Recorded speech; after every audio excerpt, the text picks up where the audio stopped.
और ये हम लोगों ने पहले क्लास पे ही इस चीज पे बात की थी कि नहीं? जब हमने कहा था कि इस क्लास का उद्देश्य क्या है, देखा था? क्यों? पेपर देखा कल का पीसीएस का? मजेदार पेपर। जिस चीज पे जिस उद्देश्य के साथ हम लोगों ने शुरू किया था, चर्चा की थी ना कि क्या उद्देश्य हम लोगों का है। अभी टोटल क्लास हुए कितने दिन हुए? मुश्किल से 8-10 दिन हुए ना। और लगभग 10-12 क्वेश्चन सीधे उन्हीं टॉपिकों से है। क्वेश्चन पढ़ के तुम लोगों को सुना रहे हैं। तो मतलब क्या है इसका? देखो, बात वही है ना, एकदम सिंपल। जो हम लोग क्या बात करते हैं कि देखो, केवल कॉन्सेप्ट पकड़ना है। ठीक है, कोई रटने की जरूरत नहीं है।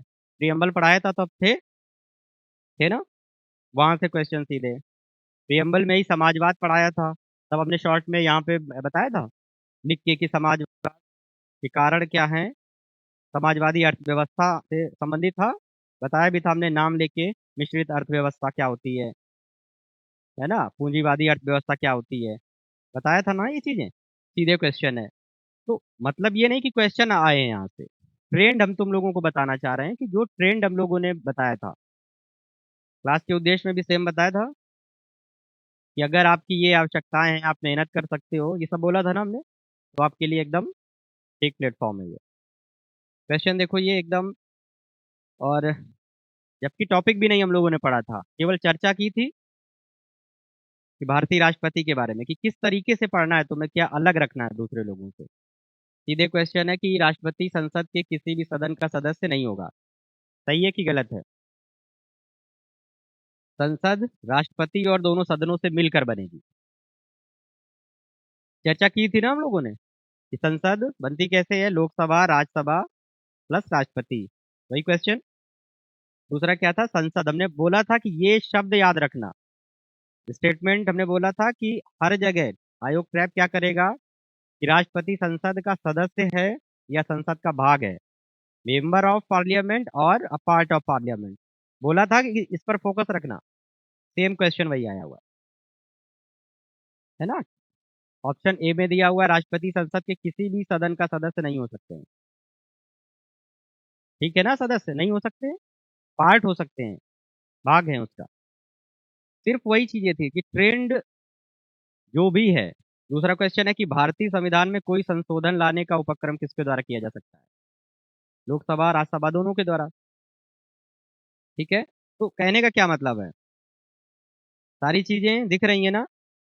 और जो सब्जेक्ट नहीं है हम लोगों का, भी कोई चर्चा भी नहीं हुई है, लेकिन फिर भी बातों बातों में हमने बोला था, कल भी शायद कहा था कि भारत में हमेशा से तुर्कों का आक्रमण हुआ, फिर मुगलों का, अंग्रेजों का राज हुआ। कारण हमने बताया ना, तुर्क आए थे। हारने का कारण क्या था कि उत्तर पश्चिम में या पूरे भारत में राज्य छोटे छोटे टुकड़ों में बटे हुए थे, राष्ट्रीय एकता नहीं थी, मतलब एकता नहीं थी। सेम क्वेश्चन आया हुआ हिस्ट्री का। ये कोई फैक्ट? भारत पर तुर्की आक्रमण सफल हुआ, कारण क्या बोल रहा है वो? उत्तर भारत में राजनीतिक एकता नहीं थी। ठीक है ना ये? बस वही कहते हैं कि पैटर्न केवल पकड़ो। और पीसीएस का एग्जाम है ये, यूपीएससी के बाद सबसे बेहतरीन एग्जाम है ना। चीजें आ रही समझ में। और देखो, विधि के समक्ष समता, ये सब हम लोगों ने चर्चा किया था। देखो, और जो question article first second third जब पढ़ाया था हमने, जोर दे के 20 बार कहा था ना कि इसको ध्यान रखना कि क्षेत्र में परिवर्तन करना है, नए राज्य की स्थापना करना है, तो अधिकार किसको है? संसद को बताया था ना, पार्लियामेंट को बोला था ना। और बहुत जोर के साथ बोला था कि क्यों। और यह भारत में एकात्मकता की ओर भी इंगित करता है, इशारा करता है। स्पष्ट था ना, सीधे लिखा हुआ है यही। दोनों ऑप्शन दिए हुए हैं कि किसी नए राज्य की स्थापना करने की शक्ति किसकी है और नाम बदलने की शक्ति किसकी है। इसने क्या किया फंसाने के लिए? नए राज्य की स्थापना के सामने तो दे दिया संसद की शक्ति है, ठीक है, लेकिन नाम परिवर्तन में क्या दे दिया है? राज्य विधानमंडल की शक्ति है। गलत हो जाएगा ना। तो वही चीजें हैं, कहने का उद्देश्य है सीधे सीधे वही उसी ट्रेंड पे है जो हम लोग चल रहे हैं। हम वही इशारा करते हैं ना कि ये इंपॉर्टेंट है और ये क्वेश्चन पूछेगा, इसी टाइप का क्वेश्चन पूछेगा। अगला देखो, वित्त आयोग की चर्चा की थी 280, लिया था नाम नाम ने, जबकि अभी कुछ नहीं पढ़ा उसके बारे में। था ना ये चीजें। और सीधा क्वेश्चन आया हुआ है। और क्या है सबसे अच्छी बात, देखो कौन सा क्वेश्चन है ये, बहुत लोगों का गलत होगा। हमने ये जोर देकर कहा था कि संपत्ति का अधिकार, राइट टू प्रॉपर्टी, आर्टिकल 31 में था, हटा दिया गया, इस सब पढ़ के जाएंगे, बोला था ना स्पष्ट। हमने जब 19 पढ़ाया था ना, 19 में भी इसका अधिकार था। हमने वो अंडरलाइन किया था ना कि ये कम लोग ध्यान रखते हैं। सीधा क्वेश्चन रखा हुआ है। क्या रखा हुआ है कि अनुच्छेद 19 के अंतर्गत निम्नलिखित में से कौन सी एक स्वतंत्रता की भारतीय संविधान द्वारा गारंटी नहीं दी गई है? शांतिपूर्वक तथा बिना शस्त्रों के एकत्र होने की स्वतंत्रता। 19 पढ़ा था ना, है ना ये? पूरे देश के इच्छानुसार घूमने फिरने की फ्रीडम, ये भी पढ़ाया ना था। किसी व्यापार अथवा व्यवसाय को करने की स्वतंत्रता, डिटेल में पूरा बताया पूरे कारणों सहित, ये तो थे। लेकिन क्या दे रहा है, कौन सी नहीं दी गई? संपत्ति रखने, खरीदने, बेचने की स्वतंत्रता 19 में। नहीं है ना? किया था इसको भी, ये हमने कहा था। तो ये चीजें पेपर आज जाके देख लेना तुम लोग, ये लोग तो देने गए थे तो उनको तो पता है, यहाँ से ले लेना पेपर। तो पेपर, हाँ।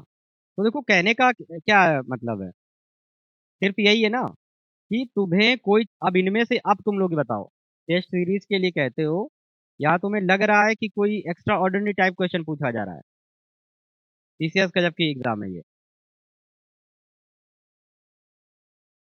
शोषण के विरुद्ध अधिकार, सीधे पूछ रहा है कौन से हैं इसमें, है ना? अस्पृश्यता का अंत, पढ़े थे ना? मानव देह व्यापार, बलाश्रम, लेबर कोड, कल ही हम लोगों ने देखा। वहाँ पेपर हो रहा था, यहाँ हम लोग इसको देख रहे थे, पढ़ रहे थे ना यही चीजें। 23-24 आर्टिकल पढ़ रहे थे ना। कारखानों खदानों में बच्चों की मजदूरी पर प्रतिबंध, प्रतिषेध, कल ही देख रहे थे। उधर पेपर चल रहा है, इधर हम लोग देख रहे थे, सेम चीज यहाँ पूछी गई है। मतलब क्या है इसका? और हमारा देखो यहाँ ये सब बताने का उद्देश्य क्या है, हिस्ट्री का भी क्वेश्चन देखा, इकोनॉमी का भी क्वेश्चन देखा, बताने का उद्देश्य देखो सिर्फ यही है ना कि इन क्वेश्चन से में से लग रहा है तुमको कि बहुत टफ है कुछ, टीसीएस का पेपर जबकि है ये, नहीं ना? तो बेसिक अगर सही है, हमने कहा अगर इसी तरीके के थोड़े क्वेश्चन पॉलिटी में सही हो गए, थोड़े हिस्ट्री से सही कर लोगे, है ना, ज्योग्राफी से थोड़े सही कर लोगे, थोड़े बेसिक इकोनॉमी के सही कर लोगे, करंट अफेयर्स के थोड़े, मतलब बिल्कुल नहीं है कि यहाँ तुम्हारे 30 क्वेश्चन 35 क्वेश्चन अगर करंट अफेयर्स में पूछे जा रहे हैं तो माथा फोड़ने की जरूरत एकदम नहीं है कि हम उसमें क्या करेंगे कि बिल्कुल करंट अफेयर्स कहीं से पढ़ेंगे, साल भर उसी में लगे पड़े, अनएक्सपेक्टेड चीजें होती हैं वहां पे, है ना? कट ऑफ कितना जाएगा? मैक्सिमम 90, है ना? बहुत वैकेंसी, क्योंकि पेपर का लेवल बड़ा अच्छा था। तो उद्देश्य क्या है बताने का कि अगर ऐसे क्वेश्चन, बेसिक क्वेश्चन अगर तुम्हारे सही है तो सफलता तुम्हारी 99% तय हो जाती है, वहीं पे एकदम क्लोज पहुंच जाओगे। फिर थोड़ा सा एडिशन तुमको काम क्या बचेगा, करंट अफेयर्स का देख लो थोड़ा, साइंस एंड टेक्नोलॉजी देख लो थोड़ा सा, एनवायरनमेंट देख लो। उद्देश्य पूरा समझ गए ना क्या है?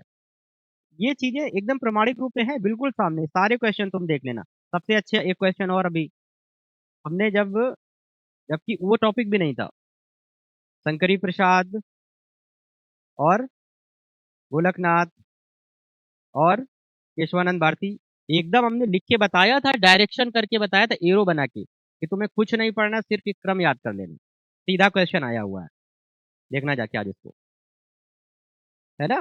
42वां संविधान संशोधन कितनी बार नाम लिया? 1976, है ना? वो क्वेश्चन आया हुआ है।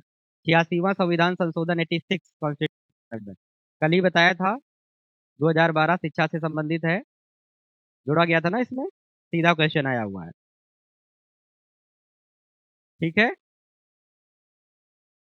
उद्देश्य समझ गए ना कि सिर्फ तुम्हें ट्रेंड पकड़ना है आयोग का, रटना नहीं है, रटने से बचना है। रटोगे तो क्वेश्चन नहीं, और ये सारे क्वेश्चन कॉन्सेप्चुअल टाइप के दिख रहे हैं, कुछ अगर छोड़ दें, कुल मिला के इस टाइप के क्वेश्चन गलत अगर नहीं होते हैं, मतलब समझ गए ना? तो आधी सफलता तुम्हारी तय हो गई पहले। जो टफ है क्वेश्चन, है ना, सबके लिए कठिन होंगे कि नहीं होंगे वो। ये अगर तुम्हारे हो गए गलत, इनमें से 5 क्वेश्चन गलत, ऑटोमेटिक कंपटीशन से बाहर हो गए। आज ये पेपर जाके देखना, या इन लोगों से फोटो स्टेट करा लेना, तो तुम्हें इस चीज का आभास हो जाएगा ना कि हाँ बहुत कठिन है, जो बार बार हम बोल रहे थे, कई बार बोला ना ये। और इसलिए नहीं कि पॉलिटी के सरल है, इसी तरीके हर टॉपिक पे, हर सब्जेक्ट पे तुम देखोगे तो बेसिक क्वेश्चन आते हैं ना वहां से, जोड़ लो।